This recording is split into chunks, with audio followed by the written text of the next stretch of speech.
Gracias, estamos de regreso aquí en Ahora por la Mañana a través de ATV 35, Televisión Abierta, Canal 14, 14 TV, Canal 10 en Puerto Rico, nuestra app de ACD Media y también a través de nuestro canal de YouTube, Ahora TV 35. Ahora TV 35, active la campanita, suscríbase al canal. Miren, estaré hablando en los próximos minutos sobre lo que dijo Diosdado Cabello y también de el nuevo elemento que ha surgido en el caso Antipulpo, donde el Ministerio Público incorporó como prueba la auditoría de la Cámara de Cuentas, donde de cierta forma se involucra a el FONPER sobre un dinero que se entregó a la fundación de la hermana del presidente de entonces, Danilo Medina, Magali Medina. Miren, o Lucía Medina. Miren, señores, yo les voy a decir algo a ustedes. Hemos visto que desde el año 2020 se destaparon una serie de casos de corrupción del gobierno anterior, que están ahí. Y vimos que se metió preso a Yanalán. Voy a mencionar simplemente los de mayor renombre, ¿no? Los principales. Se metió preso al hermano del presidente Danilo Medina, Alexis Medina. Y se han metido preso una serie de personas, funcionarios del gobierno anterior. Donald Guerrero, el asunto también de José Ramón Peralta. Tengo que mencionar también lo que pasó con Gonzalo Castillo. O sea, que observando el panorama, podemos decir y visualizar a nivel de lo que ha estado pasando, el común lo puede ver y decir que el gobierno más corrupto en la historia de la República Dominicana lo encabezó el expresidente Danilo Medina. No pertenezco a ningún partido político. Soy un estudioso de las ciencias políticas y sé cómo se maneja la política. En el periodo 2000-2004, donde gobernó el presidente Hipólito Mejía, recuerden ustedes que luego que Hipólito Mejía salió del poder en el año 2004, con su intento fallido de reelección, se inició una campaña contra el expresidente Hipólito Mejía desde el PLD, pero también desde dentro del PRD, que era PRD entonces, porque había que debilitar ese liderazgo para que surgiera otro liderazgo, y a Hipólito prácticamente nadie lo defendió, lo dejaron solo. Y nos vendieron que lo peor que nos pasó a nosotros fue el gobierno de Hipólito Mejía. Hipólito gobernó 4 años. Y miren, y todavía en el año 2016 hablábamos del gobierno 2004, de Hipólito Mejía. Y se acababa con ese gobierno. Porque le metieron en la cabeza a la gente que Hipólito Mejía no supo gobernar. Pero Hipólito tomó una medida drástica y eso le trajo como consecuencia perder la presidencia de la República y fue a desentar el sistema bancario en la República Dominicana, donde aquí los bancos estaban manga por hombros. Y recuerden ustedes que ahí se produjo lo de Baninter. Y a raíz de ese sometimiento contra el presidente del Banco Todopoderoso de entonces, le trajo sus consecuencias electorales al presidente Hipólito Mejía. Él cargó con eso, pero luego se vio y se observó de que realmente la medida que se tomó en el gobierno de Hipólito Mejía para desentar el sistema financiero en la República Dominicana fueron las correctas. La historia está ahí, los datos están ahí, no porque yo lo diga, sino porque organismos internacionales así lo han dicho. Por eso es que yo no me llevo mucho de las cosas que me quieren vender. Entonces digo lo siguiente, a raíz de lo que pasó en el año 2008, del año 2016 al año 2020, o si me voy más para atrás, año 2012 o 2020, que fue el periodo que gobernó el expresidente de la República, Danilo Medina. Y según el Ministerio Público, el gobierno más corrupto en la historia fue el de Danilo Medina. Lo primero es que eso le conviene al Ministerio Público porque entiende que está accionando y llevando casos que dicen que están blindados y luego se van desvaneciendo. Le conviene a su mitad, a la Fuerza del Pueblo, que fue la mitad que se fue del PLD, y resulta que entonces eso les da ganancia de causa de que personas que compren la idea, que son afín a esa línea política, se sienten más cómodos yendo a la Fuerza del Pueblo que yéndose a otro partido político. Entonces, cuando tú vendes que ese es el partido más corrupto que hemos tenido en la historia, la gente, el común, compra eso y dice, bueno, yo no estoy con corruptos. Hay una encuesta que salió recientemente donde a la gente no le importa la corrupción. A la gente lo que le importa es que sus problemas estén solucionados. Y hay una pregunta que yo me he hecho siempre. La he hecho siempre. Y bueno, Jaime, cuando entré ahorita, me la preguntó el día pasado y volvió y me la preguntó, ¿cómo es posible que un gobierno haya sido tan corrupto, pero teníamos energía eléctrica? El costo de la vida era mucho más económico. O sea, no había problema en pasaporte. Si usted quería sacar un pasaporte, usted iba sin ningún tipo de problema. No tenía que buscar un buscón. Y ustedes ven miles de millones de pesos. En todos los casos, miles de millones de pesos. Tenemos la cárcel Las Parras. Yanalán lo metimos preso. Se trancó Yanalán. En la cárcel La Victoria, en este año, fallecieron unos cuantos internos allá, a raíz de un problema de hacinamiento que viven los reclusos en esa cárcel, pero Las Parras fue inaugurada en el año 2020 y no la quisieron poner a funcionar. No la pusieron a funcionar y hoy día para ponerla a funcionar tenemos entonces que buscar mucho más cuarto.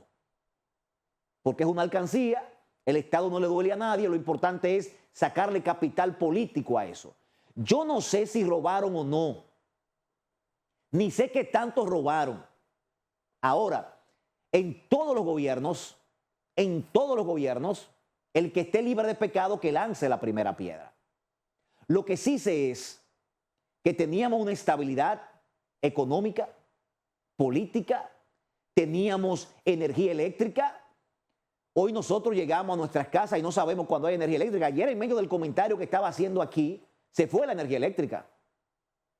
Ayer en medio del comentario se fue la energía eléctrica. Entonces, aquí no sabemos lo que está pasando en el país. Y lo dije en un momento, que estamos como patas arriba. Y hoy día hablamos de reforma fiscal, hablamos de reforma del Código Laboral, hablamos de reforma constitucional y estamos reforma. Haitianos para acá, las bandas haitianas operando en la República Dominicana. Los niveles de inseguridad se han incrementado en el país. Pero entonces, el gobierno del año 2012 al 2020 fue el más corrupto. O sea, que me cuenten la historia completa. O sea, ¿por qué estábamos mejor entonces? ¿Por qué había más energía eléctrica? Y miren, a mí me pueden buscar a ver si yo me beneficié o me haya beneficiado del gobierno anterior. Porque aquí hay mucha gente que habla por sus intereses. Yo soy un estudioso de las ciencias políticas. Ahora, a mí ningún político o ningún sistema me va a manipular y me va a poner a repetir lo que ellos quieren que yo repita, que uno repita. No lo voy a hacer porque no es mi naturaleza. Yo indago un poco más allá. Ahora estamos hablando del sometimiento de otra hermana del presidente Danilo Medina. Y el PLD cada vez que saca la cabeza le sacan un expediente. Eso es lo que está pasando. Que la gente dice, ¿qué está pasando con el PLD si le sacan un expediente? O sea, a veces hay cosas que no salen aquí a la luz pública, pero ustedes no saben quién está sentado ahora con Jenny Berenice, que lo citan a las 9 de la mañana y le dan la 1 de la mañana, lo atienden como a las 10 de la noche. O sea, ustedes no saben lo que está pasando, qué hay detrás de todo. Reducir al mínimo a ese partido político, entonces, pareciera, y siempre se ha dicho, es lo que uno conoció siempre, ¿no? Que los PLDistas eran cobardes, porque lo están acorralando y lo han acorralado y le han achicado el partido. Entonces, no sé si son corruptos o no. ¿Y por qué ustedes creen que la gente prefiere que haya corrupción, que no está bien, está mal, que haya corrupción, pero que sus problemas básicos estén resueltos, señores. Estén resueltos. El costo de la vida era inferior, la canasta básica familiar era inferior a lo de hoy día. Estamos en 48,000 pesos, señores. Los negocios fluían. Hoy día todo está más complicado. Pero entonces vemos que la lucha contra la corrupción es selectiva. Esa lucha contra la corrupción es selectiva. ¿Por qué? Bueno, tenemos el caso Fulcar. ¿Y qué pasó en educación? Nada. Nada. Es más, el ministro actual, Ángel Hernández, quien cuando asumió los principales ataques contra Roberto Fulcar, lo dio Ángel Hernández. Ahora está hablando de manera diferente de Roberto Fulcar. Pero, ¿y todos los demás casos? De titulación. O sea, del Ministerio de la Juventud, ¿cuántos ministros pasaron rápidamente con problemas que tuvieron que salir de ahí? Y el más reciente, para no seguir mencionando, porque hay varios, y el único que se sometió a la justicia fue el caso 13, el único, porque fue el primero y había que dar un ejemplo. Pero ya con ese caso 13 se sabía por dónde venía la situación. El de Transcorp. Ahora están hablando, escuché a Milagro Ortiz referirse a eso también, ahora se está hablando. Cuando compras y contrataciones paró la situación, nadie hablaba. Y resulta que ahora fue que recibieron el contrato y ahora fue que se empantalonó el gobierno, porque ya eso no es Milton Morrison, el gobierno, y dijo, está bien, quítale eso, asume. Un contrato de más de 1.000 millones de pesos. Y el Estado adelantó más de 200 millones de pesos. Y no hay un sometido a la justicia. Y quien dirigía el Intran lo que se hizo fue que renunció. Y no hay ni siquiera una investigación seria. Y no hay ni siquiera uno visualizar que se interrogó a alguien de eso y que está sentado con Jenny Berenice o con Wilson. Pero vamos a ser serios con la lucha contra la corrupción en este país. Porque si queremos tener lucha contra la corrupción y si queremos vender un ministerio público independiente, que no han programado en la cabeza que el ministerio público es independiente y es mentira. Eso es mentira, eso es falso. Ni es independiente ahora, ni será independiente con la modificación constitucional, tampoco lo será. Vamos a hablarle claro a este pueblo. Está bien, luchemos contra la corrupción, pero la corrupción aquí solamente pasó 2012, 2020. Y antes de esa fecha. Y ahora en la actualidad. ¿Qué vamos a hacer con esos corruptos que están ahí? ¿Qué vamos a hacer con ellos? Entonces a mí no me hablen de eso, señores. Por eso es que cuando aquí se habla de lucha contra la corrupción, yo no le hago caso, yo me tapo los oídos. Y me pongo como la justicia, me vendo mis ojos.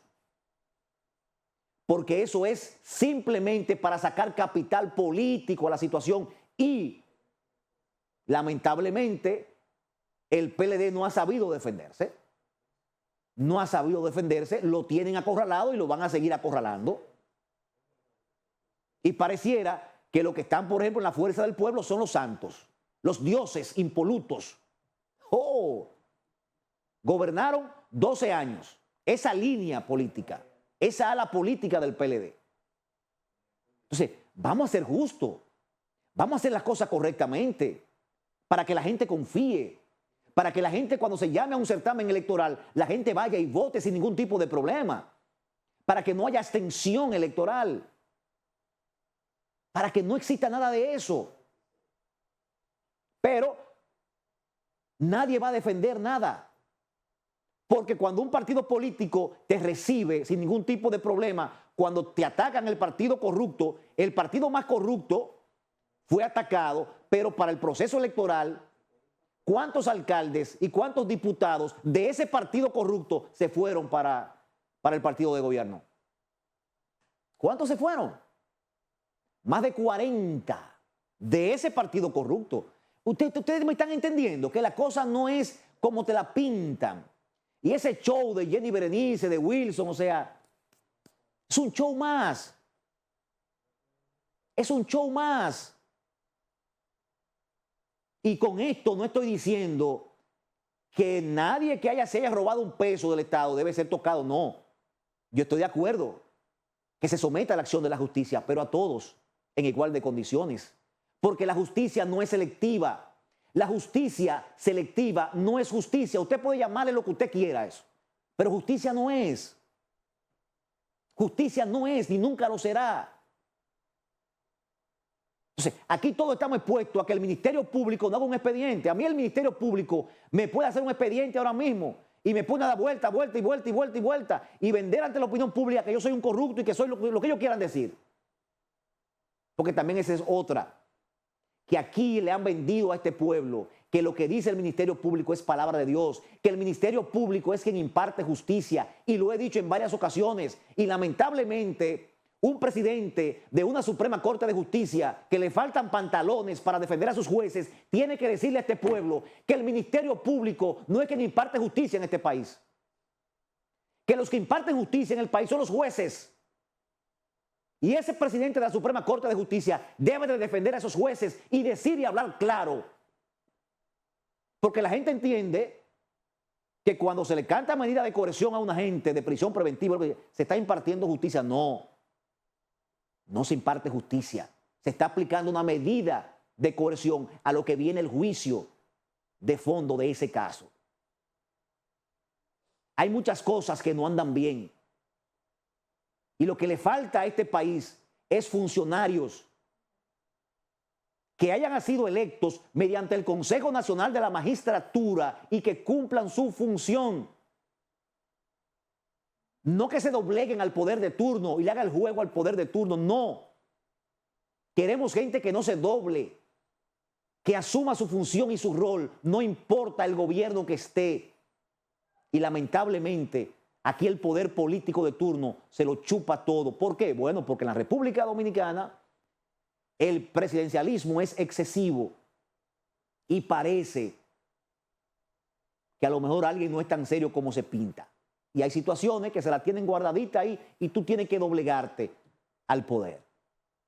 Yo aspiro a que la República Dominicana tengamos persecución contra la corrupción de manera real y efectiva. No importa quien cometa un acto de corrupción, sea medido por la misma vara y sea llevado a la justicia bajo las mismas condiciones que tú llevaste al contrario. Porque lo que va a pasar en la República Dominicana es lo que ha pasado en los países de la región, que cada vez que sube un gobierno diferente al que estaba, va a existir lo que se llama la persecución política, porque el crecimiento del partido que llega al poder se produce mediante el debilitamiento de los que están en oposición. Y eso es lo que le garantiza la permanencia en el poder a ese partido. Y por eso ustedes ven que nos siguen mareando con este proceso de lucha contra la corrupción, de casos blindados, pero al final del camino no tenemos nada. Y el ejemplo más palpable es el caso de Brecht, que no me gusta hablar de eso, pero lo menciono. El caso de Brecht. Esos mismos fiscales decían que el caso estaba blindado, que ese caso estaba blindado. Y al final del camino, ¿qué pasó? ¿Dónde estaba el blindaje de eso? Lo primero es que empezaron a sacar gente. Y lo que poco que se quedaron, terminaron absueltos. En un caso que estaba blindado. Y el mismo que decía que estaban blindados es el mismo que está encabezando los casos de persecución contra la corrupción actualmente, que también dice él que están blindados. Tenemos que ser serios contra la lucha contra la corrupción en el país. No podemos relajarlo todo y no podemos politizarlo todo, porque entonces perdemos lo mejor de la sociedad, la confianza de la gente en las instituciones. Señores, vamos a la pausa, regresamos en breve con mucho más del contenido de Ahora por la Mañana a través de ATV 35, Televisión Abierta, y de 14 TV. Lo que viene en breve es lo más viral, con la chispita, la rompecorazones, Susana Pujals. Noticias y comentarios, Ahora por